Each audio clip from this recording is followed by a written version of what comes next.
10 अप्रैल 1912 ये वो दिन था जब दुनिया का सबसे बड़ा और सबसे महंगा तरीन जहाज़ टाइटैनिक अपने पहले सफ़र के आगाज़ के लिए बिल्कुल तैयार था। उस दिन अटलांटिक ओशियन बेहद पुरसुकून था और समुद्री तूफान आने का दूर दूर तक कोई चांस नहीं था। जहाज़ में 1500 पैसेंजर सवार हो चुके थे और लाखों लोग डॉक पर टाइटैनिक के पहले सफ़र का आगाज़ और जहाज़ में सवार अपने रिलेटिव्स को अलविदा कहने के लिए खड़े थे। खुशामदीद नाजरीन, तो आज आप जानेंगे अपने दौर के सबसे महंगे, सबसे लग्जरियस और सबसे ताकतवर जहाज़ RMS टाइटैनिक के बारे में।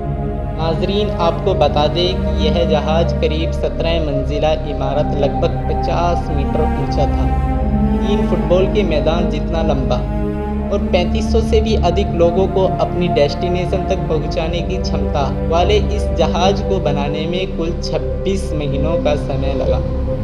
इस जहाज़ के 26 महीनों में बनकर तैयार होने के पीछे 3000 लोगों की दिन रात की कड़ी मेहनत और काम करने की लगन थी। उस दौर में इस विशाल जहाज़ को बनाने में करीब $7.5 मिलियन की लागत आई थी, जो कि इन्फ्लेशन को अकाउंट में लेकर चलेंगे आज के करीब $400 मिलियन के बराबर होगा। जब यह जहाज़ बनकर तैयार हुआ तब इसको देखने के लिए लगभग 1 लाख लोग आ चुके थे। नाजरीन, जब टाइटैनिक जहाज़ ने अपने सफ़र की शुरुआत की तब इस जहाज़ पर 908 क्रू मेंबर को मिलाकर कुल पैसेंजर की संख्या करीब 2223 थी, जबकि यह जहाज़ 3500 से अधिक लोगों को एक बार में ले जा सकता था।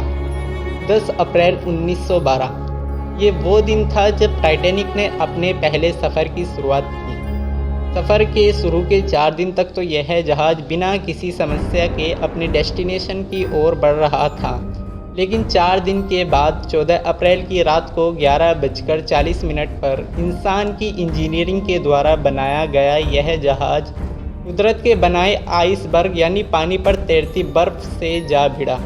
बर्फ़ के इस विशाल टुकड़े से टकराने के कारण इस जहाज़ के निचले हिस्से में छेद हो गया और धीरे धीरे जहाज़ पर पानी ने पूरी तरह कब्जा कर लिया।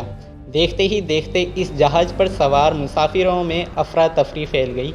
डूबते लोगों को बचाने के लिए लाइफ बोट को इस्तेमाल में लाया जाने लगा।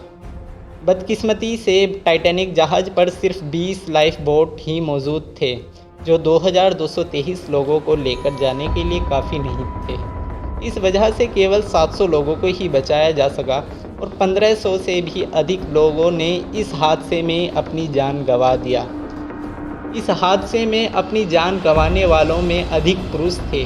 जब जहाज़ में पानी भर रहा था और जहाज़ डूब रहा था तो लोगों की जान लाइफ बोट के द्वारा बचाई जा रही थी, जिसमें प्रोटोकॉल के अनुसार बच्चों और महिलाओं को सबसे पहले बचाया गया। जहाज़ में पानी के भर जाने पर काफ़ी लोगों ने तैरकर अपनी जान बचाने की कोशिश की, मगर पानी का तापमान 2 डिग्री होने के कारण उनकी जान अधिक समय तक नहीं बच सकी, क्योंकि इतने टेम्परेचर में कोई भी नॉर्मल इंसान केवल 20 मिनट तक ही जीवित रह सकता है। बर्फ़ के टुकड़े से टकराने के 2 घंटे 40 मिनट बाद यानी 2:20 के करीब यह पानी में डूबा और इसे 15 मिनट का समय समुद्र तक पहुंचने में लग गया। मात्र कुछ समय में ही इंसान द्वारा बनाई गई सबसे बड़ी चीज़ पूरी तरह से चकनाचूर हो गई थी और इस जहाज़ के साथ उन लोगों की उम्मीदें भी डूब गई जो अपनों के घर आने का इंतज़ार कर रहे थे। जब जहाज़ बर्फ़ से टकराया था तब यह 2 भागों में बँट चुका था। यह दोनों टुकड़े आपस में 600 मीटर की दूरी पर मौजूद थे। यह जहाज़ 2 टुकड़ों में कैसे बटा, यह अभी तक सभी के लिए रहस्य बना हुआ है। यह जहाज़ 1912 में डूबा था, मगर 1985 में जाकर इसे ढूंढा जा सका। मतलब इसे ढूंढने में करीब 73 वर्ष का समय लग गया।